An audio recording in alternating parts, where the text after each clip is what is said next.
अभिनेत्री और मॉडल शेफाली जरीवाला के 42 साल की उम्र में अचानक निधन से पूरी इंटरटेनमेंट इंडस्ट्री को हिला दिया है। फैंस और तमाम सेलेब्स के इस खबर पर विश्वास करना मुश्किल हो रहा है कि इस शॉकिंग न्यूज़ के बाद कांटा लगा स्टार का एक पुराना इंटरव्यू वायरल हो रहा है, जिसमें उन्होंने अपनी हेल्थ स्ट्रगल और अपने करियर से पीछे हटने के कारणों के बारे में खुलकर बात की थी।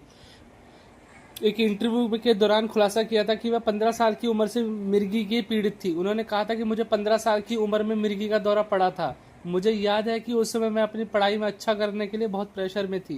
तनाव और चिंता के कारण दौरे पड़ सकते हैं।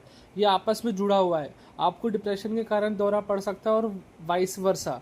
अभिनेत्री ने क्लियरली बताया था कि इस सिचुएशन ने उनको आत्मविश्वास और काम करने की क्षमता को कैसे प्रभावित किया था। उन्होंने कहा था कि मुझे क्लासेस में स्टेज के पीछे सड़कों पर और कहीं कहीं दौरे पड़ते थे, जिससे मेरा सेल्फ कॉन्फिडेंस कम हो गया। कांटा लगा के बाद अपने करियर पर मिर्गी के दौरों का प्रभाव पड़ने के बारे में बात करते हुए शेफाली ने कहा कि कांटा लगा करने के बाद लोगों ने मुझसे पूछा कि मैं ज़्यादा काम क्यों नहीं करती। अब मैं क्या कह सकती हूँ कि मिर्गी के दौरे की वजह से ही मैं ज़्यादा काम नहीं कर पाती हूँ। मुझे नहीं पता था कि मुझे अगला दौरा कब पड़ेगा और ये 15 साल तक चलता रहा। शेफाली ने गर्व से बताया कि वह 9 साल से दौरे से मुक्त हो गई हैं।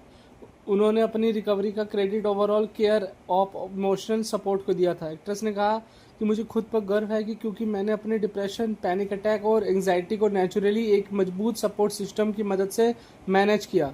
शेफाली जरीवाला का शुक्रवार को निधन हो गया था। कथित तौर पर कार्डियक अरेस्ट के कारण उनकी मौत हुई है। उन्हें उनके पति पराग त्यागी और अन्य लोगों द्वारा ब्लू वैल्यू मल्टी स्पेशलिटी अस्पताल लाया गया, जहां उन्हें मृत घोषित कर दिया गया है। उसके बाद उसके शव को पोस्टमार्टम के लिए कपूर अस्पताल ले आया जाया गया। हालांकि परिवार ने अभी तक कोई ऑफिशियल स्टेटमेंट जारी नहीं किया है।